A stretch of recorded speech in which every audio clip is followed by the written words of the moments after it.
Bueno, pues hemos llegado finalmente a diciembre de 1979. El año se acaba y con él cerramos también la primera temporada de este viaje nuestro por la historia. Muchísimas gracias por haber estado ahí, por seguir paso a paso esta aventura en las salas recreativas, en las calles, en las pantallas del Japón de 1979. La verdad es que la curiosidad y el interés han dado vida a este relato.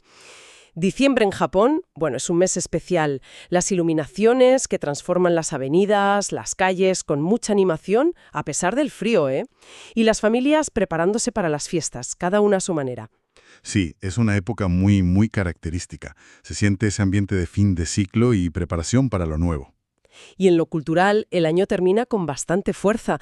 Por ejemplo, en el manga empieza Kokeliko Tsakakara, un shoujo, ¿no?, de estas historias para chicas, de tono delicado, en la revista Nakayoshi. Ajá. Mientras Don Drácula, del gran Osamu Tezuka, sigue publicándose en Weekly Shonen Champion. Y luego, algo más curioso, Machine Saur, una mezcla rara entre manga y juguete, de Tommy. Anda, manga y juguete, eso sí que es interesante.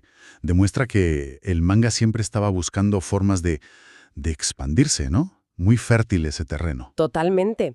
Y en la tele, bueno, Mobile Suit Gundam seguía ahí, luchando un poco por la audiencia masiva. Pero estaba pasando algo diferente. Así, lo de los fans. Eso es.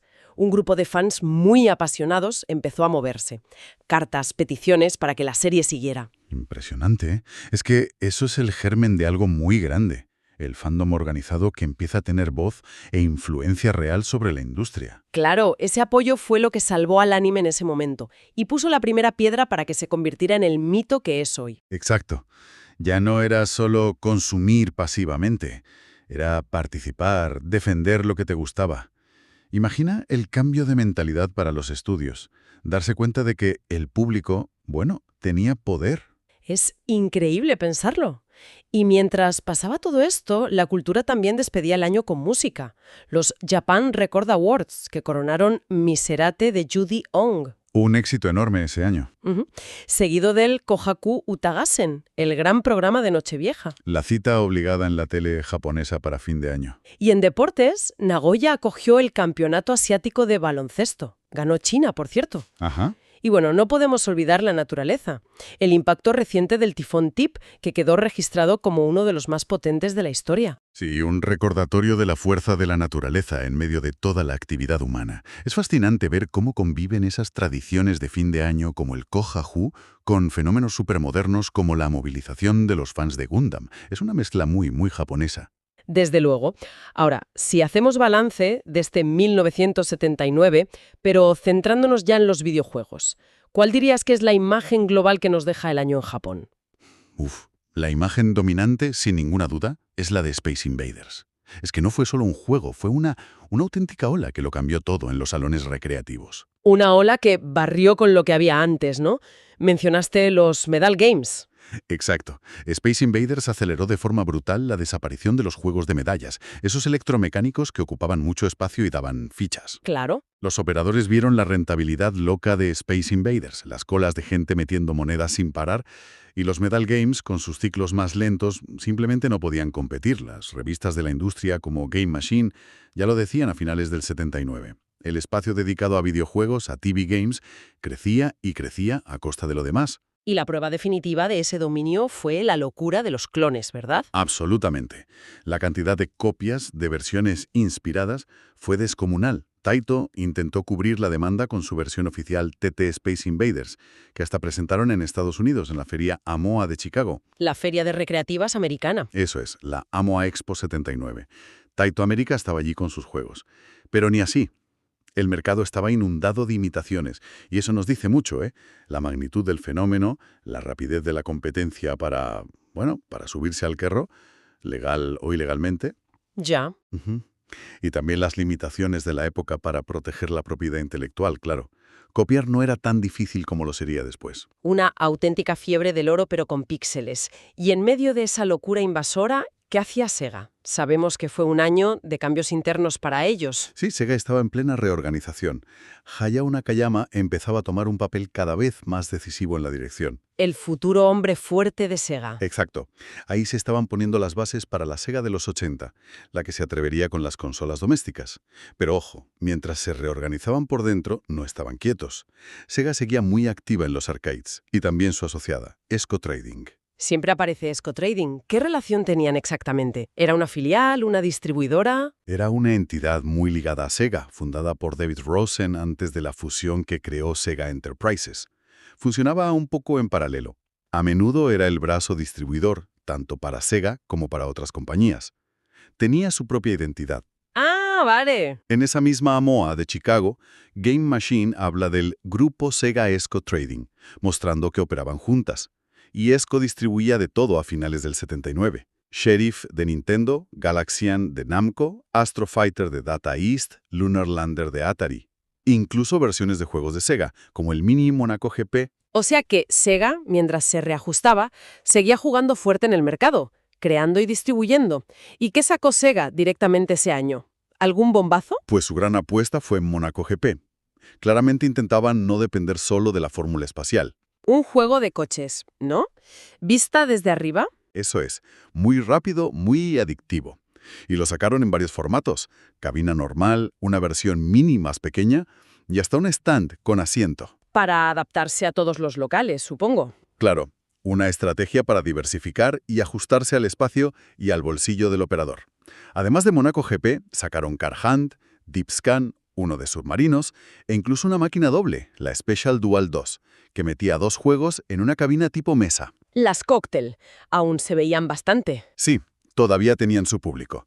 Pero se notaba que Sega buscaba alternativas al shooter espacial. Y esa necesidad de buscar alternativas, de diversificar, era general en la industria como respuesta a Invaders. Totalmente. La industria sabía que no se podía vivir solo de marcianitos. Vimos 2 cosas, principalmente. Por un lado, buscar otros géneros, conducción, como Monaco GP, o juegos con mecánicas un poco más originales que empezaban a aparecer. Y por otro lado, La evolución del hardware. Algunos fabricantes empezaron con sistemas de placas de juego, las PCBs, más modulares. para poder cambiar el juego sin cambiar toda la máquina. Exacto. Eso daba flexibilidad a los operadores, y quizá también era una forma de luchar contra la piratería. Si te facilito cambiar de juego legalmente, a lo mejor no tiras de copias ilegales. La piratería, menudo tema. Parece que fue la gran batalla silenciosa de 1979. Silenciosa para el jugador, pero muy ruidosa en los despachos y tribunales, ¿eh?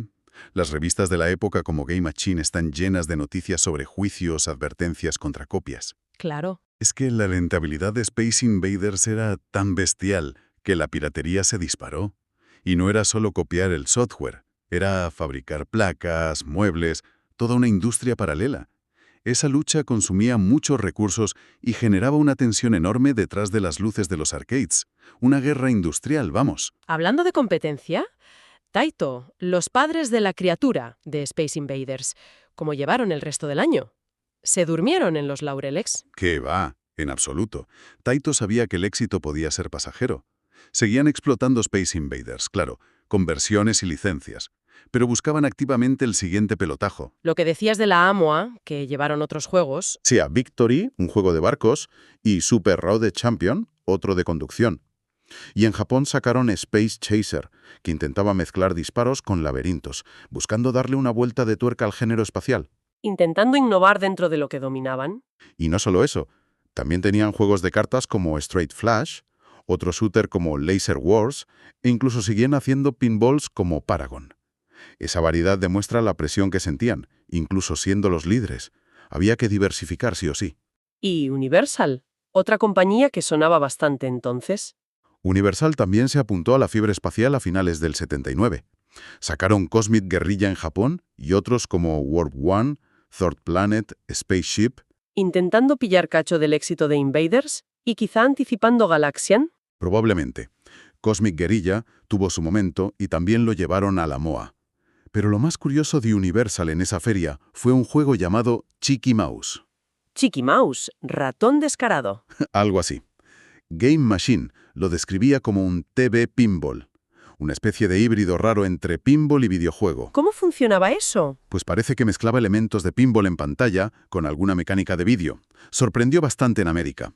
Demuestra esa voluntad de experimentar, de buscar algo diferente al shooter puro y duro. Un TV Pinball. Suena peculiar, desde luego. Ahora, no podemos cerrar el 79 sin hablar de Namco. Su gran momento. Uf, Namco.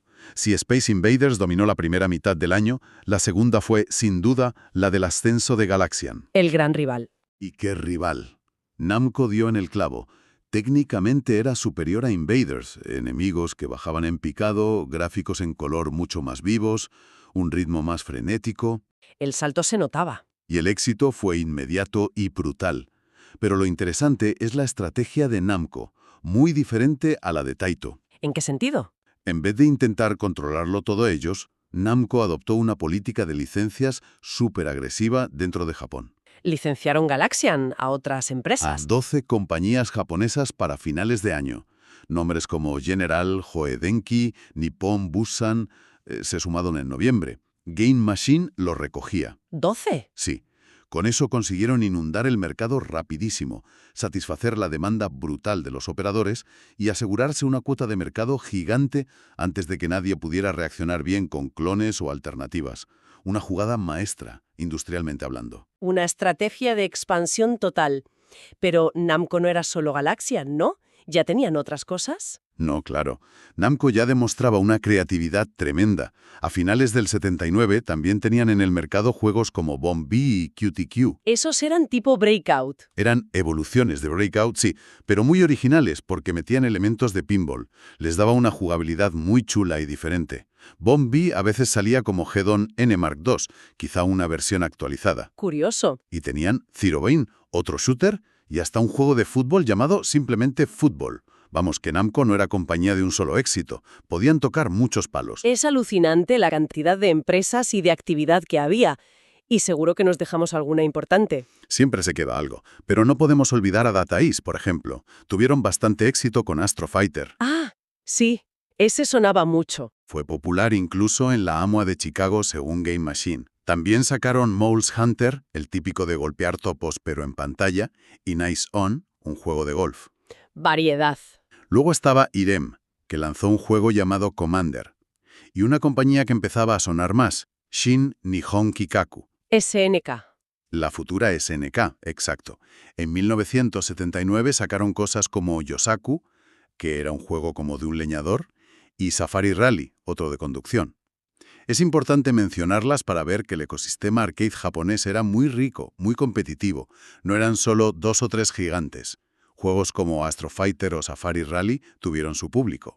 Revisando las crónicas de las ferias, como esa AMOA en Chicago o el AM Show en Japón, se ven claras algunas tendencias que hemos ido comentando. Sí, las crónicas de Game Machine son oro para entender esto. Primero, lo que decíamos, el dominio aplastante de los videojuegos, los TV Games, sobre cualquier otro tipo de máquina recreativa. Era ya indiscutible. ¿Y la fuerte presencia japonesa en la feria americana? Exacto, sobre todo con videojuegos. Eso ya marcaba el poder exportador que estaba cogiendo la industria japonesa. Segundo, se notaba el declive de formatos como el pinball de mesa, las cóctel, la cabina vertical se imponía. El formato arcade clásico que conocemos. Eso es. Y tercero, la importancia de las asociaciones del sector, como la JAA y la JOU. Sus reuniones, como las del AAM Show o las que planeaban para fin de año en Itsu y Moji, eran vitales. ¿Y qué se cocían en esas reuniones? No serían solo para verse las caras. ¿Qué va, qué va? Eran foros de negocio cruciales. Ahí se hablaba de tendencias, se analizaba qué máquinas iban mejor.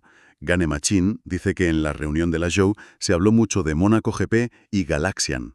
Se cerraban acuerdos, se trataban problemas como la piratería, la regulación. El centro neurálgico del negocio, vamos. Totalmente. Ahí se tomaba el pulso a la industria y se planificaba el futuro. Entonces, si hacemos una síntesis final de este 1979 en el arcade japonés, ¿con qué nos quedamos? Yo diría que en 1979 fue un año de atadío, de transformación profunda y de poner los cimientos para la edad de oro de los 80. Fue el año en que el videojuego se coronó rey absoluto del salón recreativo, primero con Space Invaders y al final con el impacto de Galaxian. La consolidación definitiva. Eso es. Vimos a todas las compañías intentando diversificar, buscando el siguiente éxito en otros géneros, como la conducción, Mónaco GP, Safari Rally, o con mecánicas más originales, Sheriff Bombi. La búsqueda de la novedad. Exacto.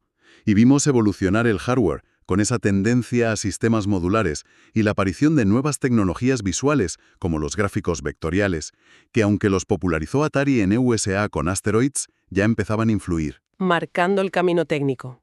Y por debajo de todo, un año marcado por una competencia brutal y la guerra constante contra la piratería.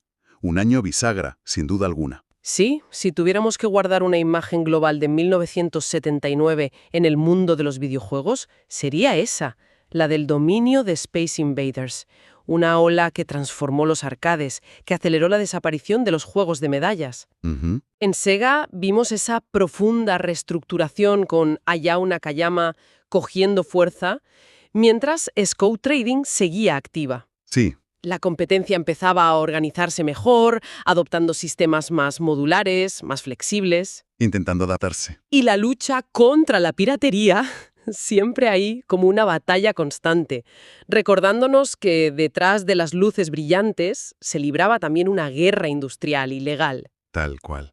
Pues bueno, por nuestra parte, este viaje por Japón en 1979 llega a su fin por ahora, pero nuestro análisis no termina aquí. No, aún queda mucho por explorar en ese año. Exacto. El próximo episodio seguirá centrado en 1979, pero cambiamos de continente. Nos vamos a Estados Unidos.